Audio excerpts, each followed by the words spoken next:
All right, so this is a quick little instructional on how to put your LED lights onto your Pirate's head here. So first thing you're gonna do is grab an LED, and you'll notice that one lead is longer than the other. LEDs only allow voltage to flow in a single direction. LED means light emitting diode. A diode only lets voltage go in a single direction. So if you look at the back of these two holes here, you'll notice a little positive symbol on these two sets and a little positive symbol on these two sets. So you want to make sure that your longer lead goes through this hole. So whenever you flip it over, it's on the right hand side now, so when you flip it over, it'll be on the left hand side. So we'll take our LEDs here and we'll just insert them like so. And then here we have our long lead going into the left hand hole. And whenever you insert these, you want to make sure they're flush against the board. You don't want them sticking up like this or anything like that unless you intend on laying them over. So in this case, we're going to have them flush against the board. And when we turn them over, you'll see that our long leads are on the right, on the positive where they should be. So I'm just going to go ahead and lay this down. Make sure these are pulled up tightly. And then I'm going to add a little bit of flux. Flux is not entirely necessary, but flux is very helpful in allowing the solder to flow. And only a little bit is all you need. So just a little bit there, a little bit there. Just a little dab will do. Now when you're applying the solder, you want the iron to be touching what it is you're working on. And you just want to very gently dab your solder onto it and make a little cone or pyramid. So I'm going to put a little bit of solder on the iron first, and then we'll clean it off just a little bit. Sometimes people use sponges. And then you'll just come in right like this, and you'll touch and add your solder to the lead. A little dab there. Touch this guy. Little dab there. Touch this guy. Add a little dab. And right here, add a little dab. And we'll get a close-up in just a second here.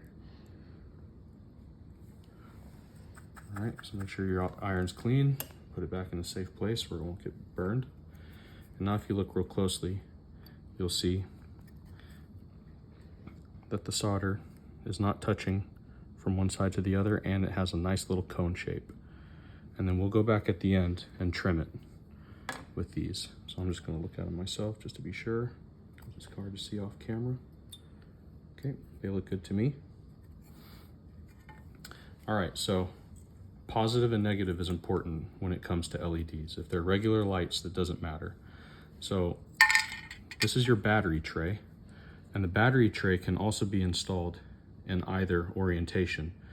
So if you install it incorrectly, then your LEDs won't work. So if you look at this board, you'll notice that there is this white box outline right here, and that outline matches the battery tray with this little box section here, or this little blocked off section here. So if you install it this way, see how it's smooth? If you install it this way, it'll match up. So you want to make sure that matches up. That way your positive and negative polarities are correct on your battery tray. And then when you see on this side, you'll see that they pop out on this side. So we'll solder these 2 points as well. And I can't lay it down, so I'm going to have to go ahead and trim these leads right now. So get yourself a nice pair of flush cuts. You'll get right up on them and just snip them off. Just like that. And just like that. Now we have nice clean solder joints. As you can see, nothing is shorting out, and your LEDs are secure. So we'll come back here, make sure we're installing our battery tray in the correct orientation with the block matching the outline. We'll just push that in and lay it down. There we go. Having a little big hand difficulty here. All right, so both of my posts came through. Again, just gonna add a little dab of flux on these points here.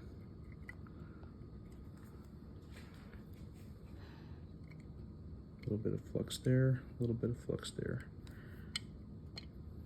And again, flux is not necessary, but it does help the solder flow nicer. All right, so I'm gonna put a little bit of solder on my tip here, just to make sure that it makes contact. I'm gonna touch where I'm going, and then add a little dab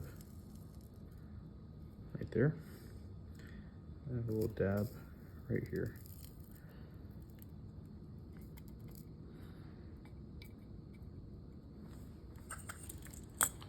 So as you can see with the close-up, we have nice little cones again, making sure that we have a good connection with our battery tray. Nice and clean, and we'll go ahead and trim off the excess with our flush cuts. A little bit there. I like to put my finger over it so it doesn't go shooting off in your eye. There you have it. So as you can see, our battery terminal is connected neatly. Finally, we're going to add our switch. So next to our battery tray, you can see these leads here. They go to our switch here. This is our power switch for the LEDs. Go ahead and install that. And as you can see, it's already starting to make a little bit of contact, but it's not a good contact. See how I'm wiggling it? It's not making a good contact because it's not soldered yet. I'm gonna go ahead and turn that switch off. That way we're not getting distracted. So with the switch installed, I'm gonna go ahead and lay it down, excuse me. And this is gonna be a little tricky.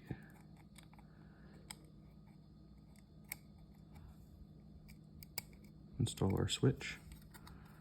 And I'm just gonna use my pliers here as a support because it's gonna wanna fall out because the battery tray is a little tall. Do you want me to hold it? No, I think I'll just use my handle here. So there, that is not working out. We'll get it. A little technical difficulty here. Had I known I'd have these clearance issues, I probably would have installed the switch before the battery tray. All right, there we go. All right, so I just have my pliers holding the switch up into the terminals. And I'm gonna go ahead and apply my flux to these exposed leads here. Just a little bit's all you need.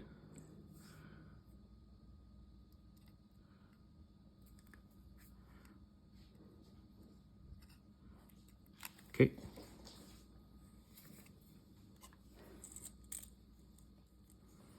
We'll go ahead and go through and solder these leads together. You want to make sure that you don't short these out, so they all have to be not touching each other. Only contact with the board and nothing else. So we'll go ahead and do one. There we go. Two.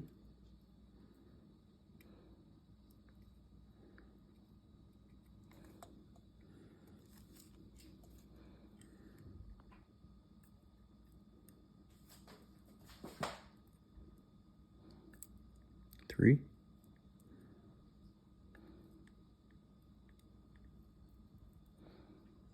Four. And five. This one could use a little more right here. There. Okay. Now our switch is attached and we have a functioning board on and off.